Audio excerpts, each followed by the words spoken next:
உலகமெங்கும் உள்ள அனைத்து இறை மக்களுக்கும் வணக்கம். நீங்கள் புதுசாக எங்கள் வீடியோ பார்க்கறதா இருந்தால் கீழே இருக்கிற சப்ஸ்கிரைப் பட்டனை ப்ரெஸ் பண்ணிவிட்டு பக்கத்தில் இருக்கிற பெல் ஐக்கானையும் கிளிக் பண்ணிக்கோங்க.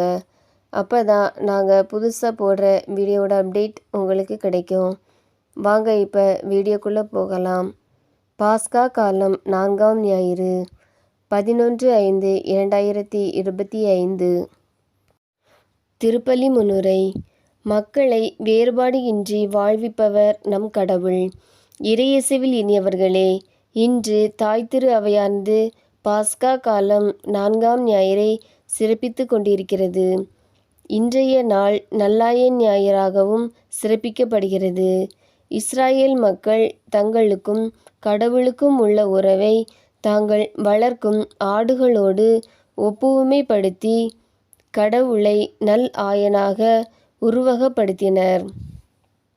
நல்லாயன் தன் மந்தையை மேய்ச்சல் நிலங்களுக்கும் நீர்நிலைகளுக்கும் அழைத்து செல்வது போல் ஆண்டவரும் இறை பராமரிப்பில் தங்களை காக்கின்றார் என்பதை அவர்கள் உணர்ந்து கொண்டனர். ஆடுகள் என் குரலுக்கு செவிசாய்க்கின்றன, நான் அவற்றை அன்பு செய்கிறேன் என்கிறார் இயேசு. இயேசுவின் குரல் துன்புறுவோருக்காகவும் சமுதாய நெறிக்கேடுகளுக்கு எதிராகவும் ஒலித்து கொண்டே இருக்கிறது. அக்குரலை கேட்டு நாம் நல்வழி நடக்கும்போது அழியாத நிலைவாழ்வை பெற்றுக்கொள்கிறோம். நிலைவாழ்வை பெற தடையாயிருக்கும் தீமைகளை நம்மிடமிருந்து அகற்றி நல்லாயனின் பிள்ளைகளாய் வாழ்வோம், இறையாசீர் பெறுவோம். முதல் வாசகம். திருத்தூதர் பணிகள் நூலிலிருந்து வாசகம். அதிகாரம் 13, இறை வார்த்தைகள் 14 மேலும் 43 முதல் 52 முடிய. முதல் வாசக முன்னுரை. தூய ஆவியை பெற்று புனித பவுலும் பர்னபாவும் கடவுளின் வார்த்தையை அறிவித்த போது யூதர்களும் யூதம் தழுவியோர் பிற இனத்து மக்கள் அனைவரும் கடவுளின் வார்த்தைகளை கேட்டு மகிழ்ச்சியடைந்தனர். ஆனால் கடவுளின் வார்த்தைகளை ஏற்றுக்கொள்ளாத யூதர்கள் பொறாமை கொண்டு பவுலையும் பர்னபாவையும் பழித்துரைத்து இன்னலுக்கு உள்ளாக்கினர்.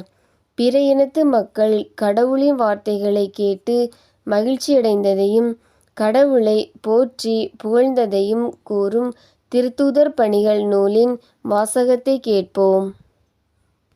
இரண்டாம் வாசகம். திருவெளிப்பாடு நூலிலிருந்து வாசகம்.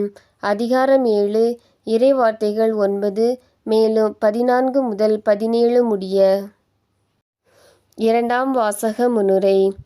வெண் ஆடையுடன் குருத்தோலை ஏந்தி ஆட்டுக்குட்டி முன் நின்று கொண்டிருந்த திரளான மக்கள் குறித்து மூப்பொருள் ஒருவர் யோவானிடம் கூறியதாவது: இவர்கள் அனைவரும் கொடிய வேதனையிலிருந்து மீண்டவர்கள்.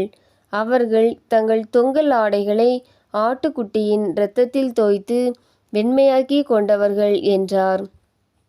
மொழி இன பாகுபாடு பாராமல் அனைத்து மக்களையும் மீட்டு கடவுள் விண்ணகம் சேர்க்கிறார் என்று கூறும் திருவெளிப்பாடு நூலின் வாசகத்தை கேட்போம். விசுவாசிகள் மன்றாட்டு. நல் ஆயனாம் அன்பு இறைவா, எங்கள் ஆயர், ஏனைய ஆயர்கள், அருட்பணியாளர்கள், அருட்சகோதரிகள், துறவிகள் அனைவர் மீதும் உமது ஆசிரை பொழிந்தருளும். அவர்கள் இறையரசின் நல் மேய்ப்பர்களாய் அனைத்து மக்களையும் ஆன்மீக வழியில் வழிநடத்த தேவையான அருளாற்றலை வழங்கிட வேண்டுமென்றும் இறை அழைத்தல் பெருகிட வேண்டுமென்றும் இறைவா உம்மை மன்றாடுகிறோம். உலகம் அன்பும் அமைதியும் பெற விரும்பும் அன்பு இறைவா, அனைத்து மக்களும் இவ்வுலகில் அன்பும் அமைதியும் மகிழ்ச்சியும் பெற உரிமை உடையவர்கள். அரசியலாளர்களின் ஆணவத்தால், போர்கள், வன்முறைகளால் அப்பாவி மக்கள் சாகடிக்கப்படுகிறார்கள். நாட்டு தலைவர்கள் மக்கள் நலன் காக்கும் நல்ல தலைவர்களாய் அண்டை நாடுகளுடன் நல்லுறவை ஏற்படுத்த வேண்டுமென்று இறைவா உம்மை மன்றாடுகிறோம். வாழ்வின் வழிகாட்டியாம் அன்பு இறைவா, அரசு தேர்வு எழுதி வெற்றி பெற்ற மாணவர்கள் தாங்கள் விரும்பிய பாடப்பிரிவை தேர்வு செய்து படித்து நல்ல எதிர்காலத்தை பெற்றிட வேண்டுமென்றும் தேர்வில் வெற்றி பெறாதவர்களும் விரக்தியடையாமல் துணை தேர்வு எழுதி வெற்றி பெற வேண்டுமென்றும் வாழ்வை பிரகாசிக்க செய்ய வேண்டுமென்றும் இறைவா உம்மை மன்றாடுகிறோம். துன்பத்தின் மூலம் மாட்சி பெற்ற அன்பு இறைவா, எங்கள் வாழ்வில் ஏற்படும் துன்பத் துயரங்களில் நாங்கள் மனம் தளர்ந்து போகாமல் இறை அன்பில் வாழ வேண்டும் என்றும் எங்கள் சொல்லாலும் செயலாலும் பிறரின் துன்பத்தை துடைப்பவர்களாகவும் விளங்கிட வேண்டுமென்றும் இறைவா உம்மை மன்றாடுகிறோம். வாழ்வழித்து காப்பவரே அன்பு இறைவா, எம் பங்கு மக்கள் அனைவரையும் உமது ஆசிரால் நிரப்பியருளும்.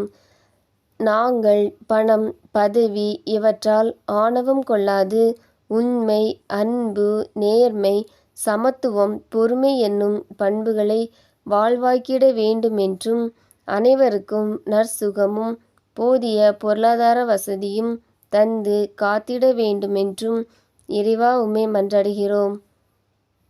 ஆமீன். உங்களுக்கு எங்கள் வீடியோ பிடிச்சிருந்துன்னா லைக் பண்ணுங்கள், கமெண்ட்ஸ் பண்ணுங்கள், உங்கள் உறவினர்களுக்கும் நண்பர்களுக்கும் ஷேர் பண்ணுங்கள். நன்றி.